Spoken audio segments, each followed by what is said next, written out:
जम्मू व कश्मीर के ज्यादातर इलाकों की तरह ही राजौरी व पुंछ अजलाह में पिछले 2 माह के दौरान न के बराबर बारिश होने की वजह से लोगों को सूखी ठंड के खतरनाक मौसम से मुतासिर होना पड़ रहा है।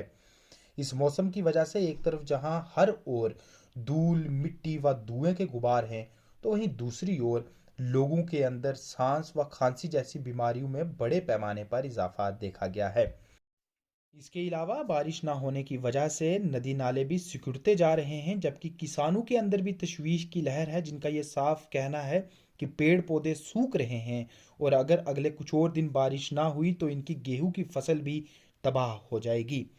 पिछले 2 माह के दौरान बारिश ना होने से पैदाशुदा सूरत हाल का अंदाज़ा इसी बात से लगाया जा सकता है कि दिसंबर व जनवरी माह में राजौरी व पुंछ अजला के ऊंचे पहाड़, जिन्हें कि पीर पंचाल के पहाड़ कहा जाता है, वो खाली पड़े हुए हैं।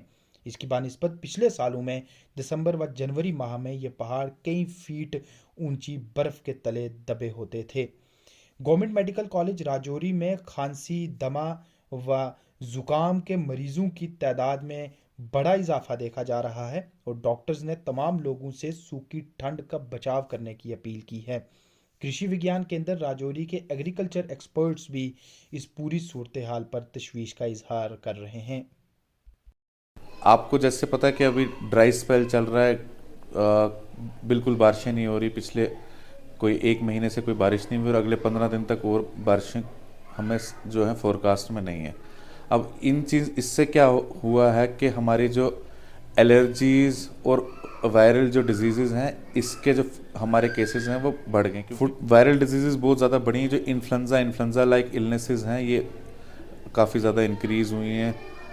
हमारे डॉक्टर्स जो हैं, हम उनको ट्रीट करते करते हमें भी खुद भी जो है कई दफ़ा इससे गुज़रना पड़ रहा है, जो आपकी वायरल इलनेसेस से। तो इसका फुटफॉल जो है काफ़ी डबल से ट्रिपल हो गया अगर पिछले मंथ से इसको कंपेयर किया जाए।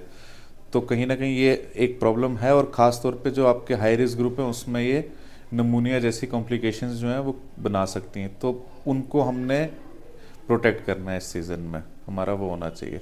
और कोविड से हमने चीज़ें सीखी हैं कि कैसे हमने एक रेस्पिरेटरी इन्फेक्शन से प्रोटेक्ट किया जाए अपने हाई रिस्क इंडिविजुअल्स को।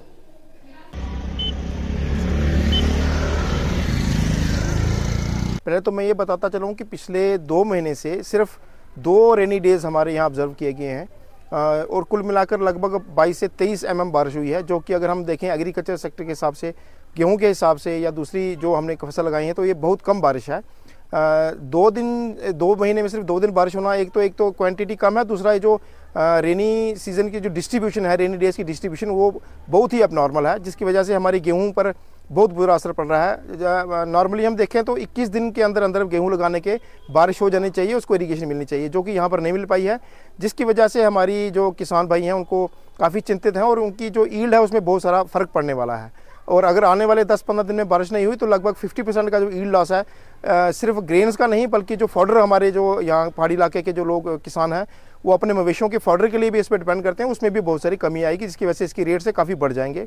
इसके साथ साथ जो आबो हवा में जो डस्ट है, बारिश ना होने की वजह से वो जो हमारे जो सस्पेंडेड पार्टिकल्स बहुत ज़्यादा रहते हैं, जिससे लंग्स रिलेटेड बहुत सारी प्रॉब्लम्स आने की संभावना रहती है। और अगर आप देखें तो इन दिनों में बहुत सारे लोगों आप देखेंगे जिनको लंग्स रिलेटेड खांसी, जुकाम, नज़ला वगैरह की बीमारियां जो हैं वो नज़र आ रही हैं।